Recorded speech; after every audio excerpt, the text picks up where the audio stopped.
the fact that Ajith sir has agreed to do this is for me the biggest change. It's the biggest change that could happen to any industry. It could well be a movie that teaches people a concept that they were completely unaware of in the past. All three of us, the three girls, our characters are so starkly different from each other. The thing about a film like this is that it has to reach people. Hi Shraddha, welcome to Film Companion South. Hi. So just a very easy interview about Nerkonda Paarvai, which I'm guessing is your toughest Tamil role? Yes. Toughest Tamil role. Yes, I wouldn't be exaggerating if I said that. Okay. Yeah. So let's start with Pink, the Hindi original. It released about 3 years ago, and I'm sure you must have watched it in the theatres then. As a matter of fact, I did not. You did not? I did not. So this was September 2016, if I remember correctly, and the movie had released, and there was so much buzz, and I was reading on my Facebook all the time about how amazing the film is. But I was not in India then. For a month, I was out of India. By the time I came back, it was out of all the theatres that were close to me. It was in some far off location which I just was not willing to go. You know how Bangalore traffic is. So I said, okay, fine, let it come on TV. I'll watch it then. It did come on TV. And I remember being at home that afternoon on a Sunday. I was doing something in my room, and I heard some sort of, like loud noises in my drawing room, and I knew something was being watched on TV. I happened to watch it, and I stumbled upon that scene where she's abducted in the car and she's being molested. And it disturbed me so much. I was shivering with anger, and I just couldn't watch it. It disturbed me too much, and I said, I can't watch this. It's too abrupt for me to sort of, like watch this film from this part. It's too hard. And I walked away, and I remember going back into my, bedroom. So this is the only thing I had seen in that film. So this is all I knew. Of course, I'd read the review, so I knew how the film was shaped. Yeah, I mean, how it is generally. But yes, to answer your question, I hadn't watched it. Yes. So did you watch it before you signed the... Right. Coming to that, no. I did not, and I was very glad in a way that I hadn't watched it. People around me were very curious. The ADs were very curious to know why I refused to watch it. And I thought the answer was very simple. I didn't want to look at it or think of it as a remake. I didn't want to know anything about the film and how it has been done originally. I just wanted me to do it in the most fresh way that I can, without being under any influence. And anybody who would watch Taapsi's performance or everyone else's performance in the movie would be influenced in a way. At least I would get influenced, and I was very fearful of that. And so I decided not to watch it. Till date, the movie is about to release, and I have watched rushes of it, but I have not sat and watched the whole thing. It just doesn't feel right. I know I will watch it after our film releases. But is there something wrong in being influenced by her performance? Maybe taking a couple of cues from how she performed or something but like why? that? Yeah. Why? I mean, I knew that there'd be comparisons, and I just wanted to do it my way, without, because I know there'll be 100 people saying she did it better, I did it better, this could have been done better, or she did it just the way Taapsi did.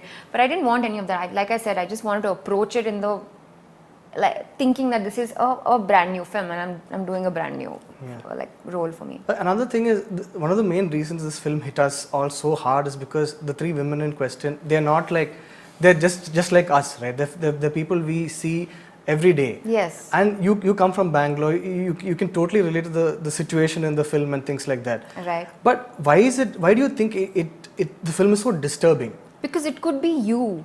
Yeah. You could be that person. It could be someone you know. I have seen bratty people with maha influence who have very influential people and family behave certain ways, which is scary because it almost feels like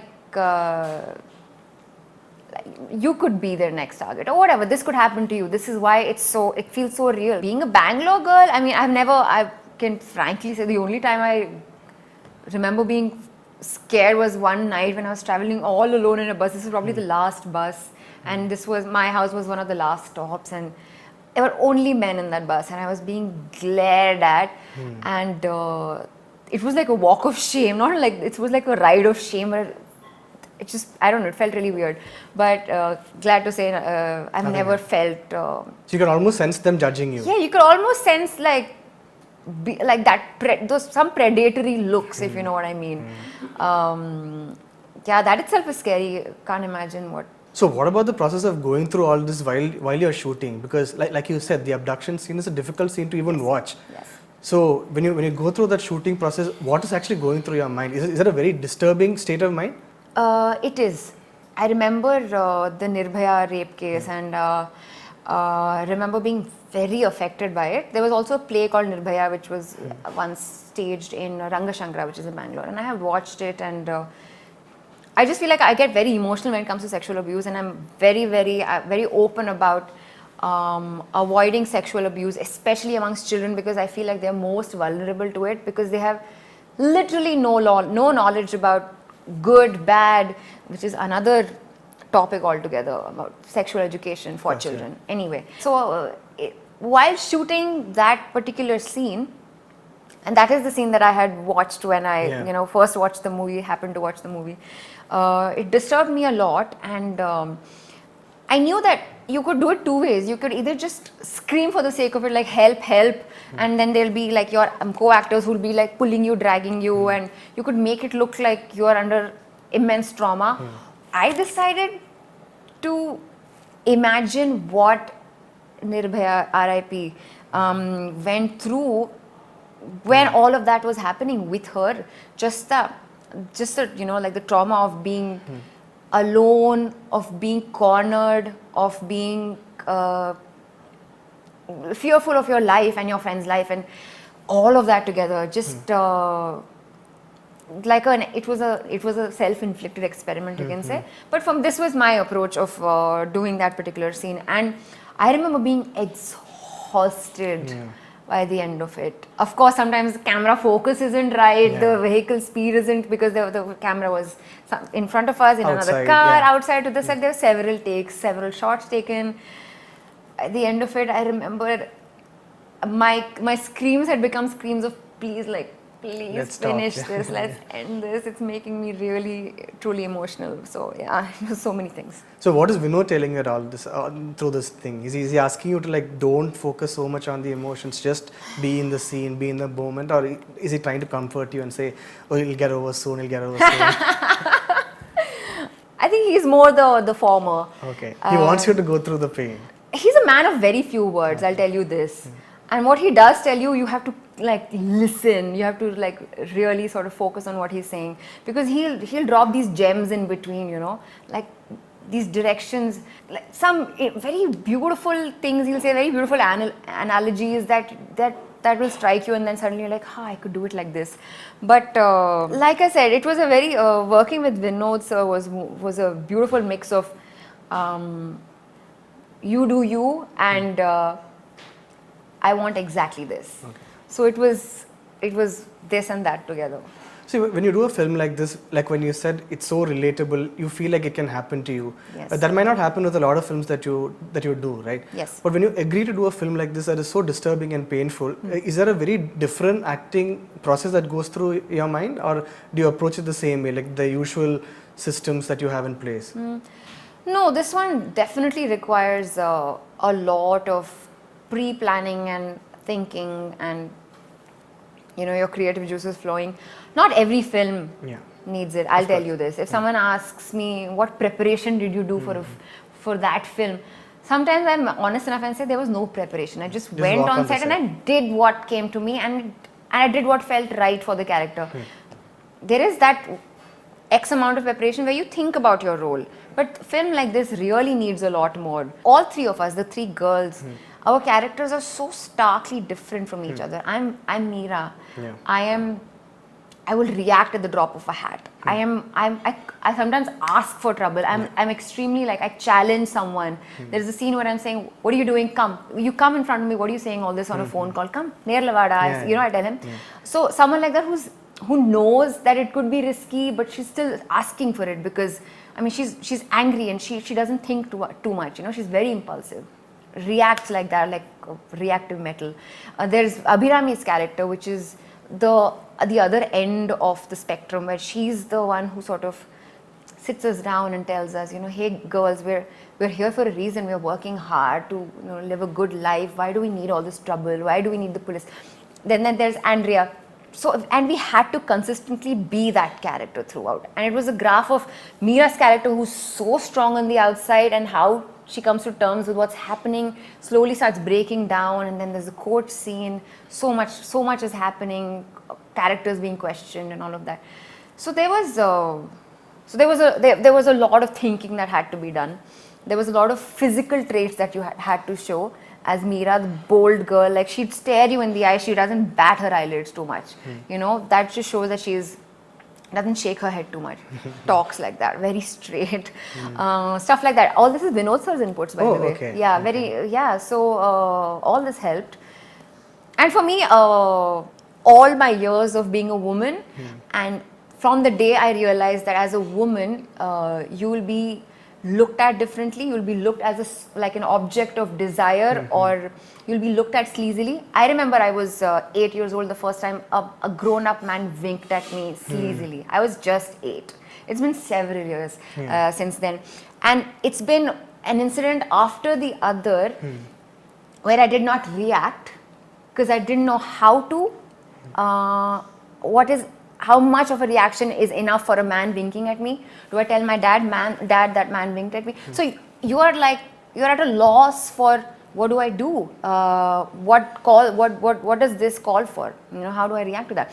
So it was one incident after the other that just kept piling up, and then it I internally sort of imploded with the Me Too campaign, which I was extremely happy and pissed about. And then this movie happened, where I decided all my frustration and anger of years of not doing anything and shoving it under the carpet just has to blow up on screen. That's just, for me, it was that. See, in a film like this, when a very particularly tricky situation leads to a woman reacting this way, do you have the choice of maybe thinking, this is exactly what I too would have done had this happened to me? And if so, does that help? For me, it's this character helped me in a lot of ways. It made me, for the first time, usually I pick characters that I know I am, or I want the audiences, or I want women to see me as a character and say, hey, I want to be that girl. This is the first time I saw Meera and I said, hey, I want to be this girl. You know, she will not take things lying down. She will fight really hard. So when we were shooting certain scenes, in my head I said, this is what I would hope to, this is how I would like to react. This is how we all should be reacting. So there were moments of that. Another debate that kind of started when Pink released was how, eventually you're casting a superstar. Amitabh Bachchan is playing this role who's saving these women. Now, and it's also a very tricky film because it talks about gender equality and things like that. There's a lot of people who wanted a female lawyer to play that character. Yes. Yeah. Yes. So what is your understanding of that situation? Would you also have liked a female lawyer to represent these women in such a situation? Would you go to a female lawyer if that was a situation? Oh no, on the contrary, I would have liked a female lawyer to represent the men. Oh, it would have been interesting. Yeah. Quite a thing, because there are women who support the patriarchy so much. There are women who are living, breathing, like models of, no, this is how it's supposed to be. This is how my father did it, this is how my husband did it, and this is how it will be. You wore a short skirt, you deserve it. There are women who talk like that. It would have been interesting for a woman to defend the boys. You should have told Vinod this. I think I remember discussing it with someone. Not Vinod sir, obviously, but I definitely have spoken about this out. I mean, this was a thought. Yeah, but about a superstar representing this character, do you agree with that? Do you kind of understand that the film has to work this way? Purely for commercial purposes, I know that it would only do good if a superstar did it. Yeah. The reach is unimaginable. And the thing about a film like this is that it has to reach people. This movie, I could write this movie in a social media post. How many people will read it? And and then you could make a film like this with Ajith as the front runner, and you can not even fathom the reach and the impact it will have on his, because godlike status, demigod, call it whatever you want, and that can only prove to be good for a film like this. So do you really believe that somebody will watch this film and just change how they approach women, how they talk to women, Will they understand the concept of consent better because of this film? I'm hoping that through the dialogues it will, because they've been written so beautifully and impactfully, and the length at which and the depth in which we have spoken about the topic of consent, and it has been broken down for even a layman to understand. And that's what we need to do. It has to be very rudimentary education to people who don't understand the concept of consent, who think they're so entitled to a woman's body, or oh, she smiled at me, she wants it. She's wearing a short skirt, she's gonna get it. You know what I mean? So I don't believe this will, like, there's going to be like pre-Nerkonda Paarvai and post-Nerkonda Paarvai phase in society. But I do believe that this will definitely plant that seed, like a seed of thought in people's minds, and it could well be a movie that teaches people a concept that they were completely unaware of in the past. And most people might find themselves realizing that what I did was wrong, or what I've been thinking is wrong.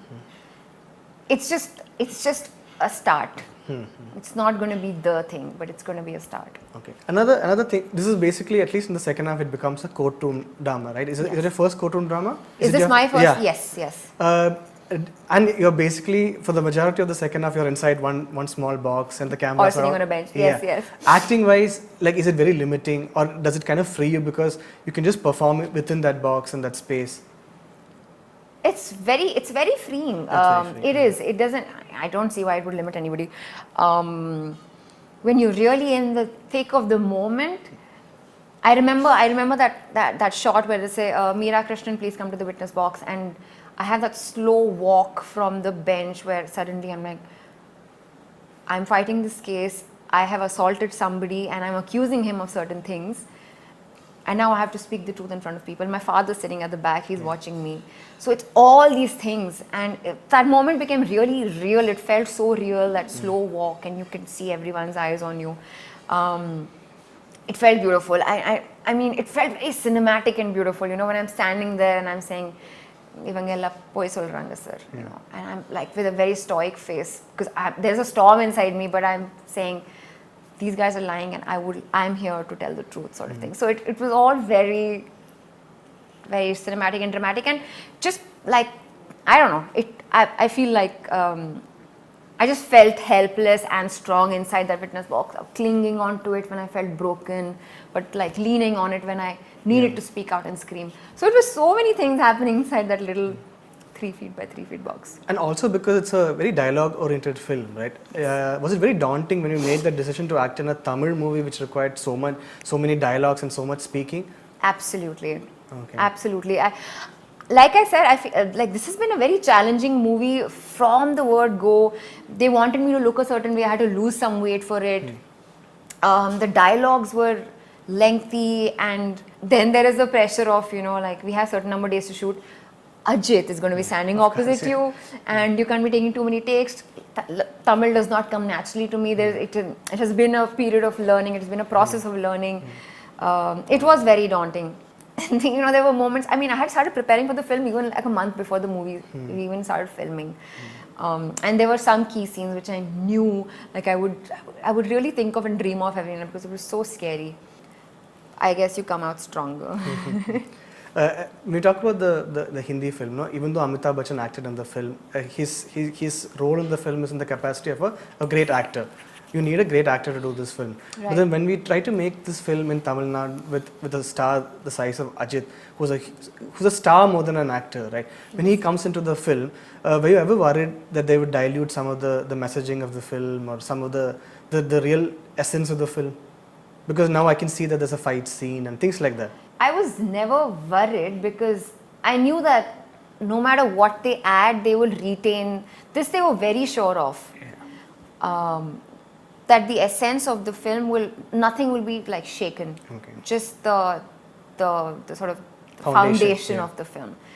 And proud to say that none of that it just remains untouched. It will still make the same impact. I'll be honest, the audiences have been fed something for the longest time. You can't expect them to change overnight. The fact that Ajith sir has agreed to do this is for me the biggest change. It's the biggest change that could happen to any industry. And I'm glad he's doing it. And if you had to add one love song, a love track, and a fight sequence, I feel it's a very small price to pay for the fact that all of Tamil Nadu will be watching this movie in 2 weeks. Correct. Yeah. It's no problem. It's like I said, small price to pay. There's a larger picture at hand. There's a larger message that's being told to people, given to people. Okay, I feel our interview has been a little too serious. Let's kind of tone it down and make it a little fun. So Okay. let's do a small Ajith quiz, like 5 questions, if you're fine with that. Okay, let's start with a very Try easy. me. Let's start with a very easy question. Okay, what's your favorite Ajith film? Enna Irundal. Yeah. Any particular reason why? You love the daughter angle. And The romance in it was beautiful. How he looked and how tenderly he looked at his daughter was beautiful. The songs were great. Everything. okay, another question. Which film do you think gave Ajith the Tala name, the title? Was it Billa? No, it's not Billa. Okay, it's a film called Deena, much before Billa. How? Okay. Which year was this made in? Must be 2002, 2003. Murugadas sir's film. Right. Okay. Okay, this is a tough one, and I'll give you options for this. Okay, Ooh. what's the film Ajith's character? He's a director in Kandu Contain. Okay, do you know the name of the film he's making in the film? Oh. I'll give you the options. Okay. I only know the songs. I don't know I haven't watched the movie. Okay, I know the star cast. I don't know. Take a wild guess. Okay, Speed. Okay. Please make it easy. Okay. Vegam. Okay. Enna Irundal. I can't make it easier than this. Enna Irundal. Of course not. It's not Enna Irundal. What? I've not watched the movie. Okay. It's Vegam. It's so obvious. Okay. Why can't it be Speed? Because generally Tamil films have Tamil titles. Okay. Why not Enna Irundal though? Okay. I should ask. It Yeah, could be really. because Gautam Why Menon is an assistant in that film, I think. Okay, let's You're see. giving me a lot of trivia. Okay. What's Ajith's name in Enna Irundal? Oh crap. Should I give you options? I'm sure. Dev, Thukudurai, and Satyadev. Dev. It's not. It's Satyadev. She doesn't call him Dev. No, it calls him Satyadev only. Okay. Last question. What's the name of the character Ajith played in Ashoka? Okay, it's a Hindi film. Chandragupta, Ashoka, and Sushima. Ashoka. Yeah. The Shah Rukh Shah Rukh Khan, film. Kareena Kapoor. Yeah. Nalache. Oh, okay. Chandragupta. No, it's Sushima. Why are you doing this to me? I asked you why Sushima very- sounds like Japanese food. Yeah, that's what I thought. Okay. So you've My got all the. my history sucks. My general knowledge sucks. What are you trying to Ajith's prove? knowledge is not. I hope the fans forgive you. I've spoken at great length about Yeah. great things. So thanks for speaking, Film Companion. I hope you give us more interviews very soon. I hope you call me for yeah. interviews very soon. Okay, cool. Thank you. Hi, I'm Shraddha Srinath. Please like and share this video and don't forget to subscribe to Film Companion South.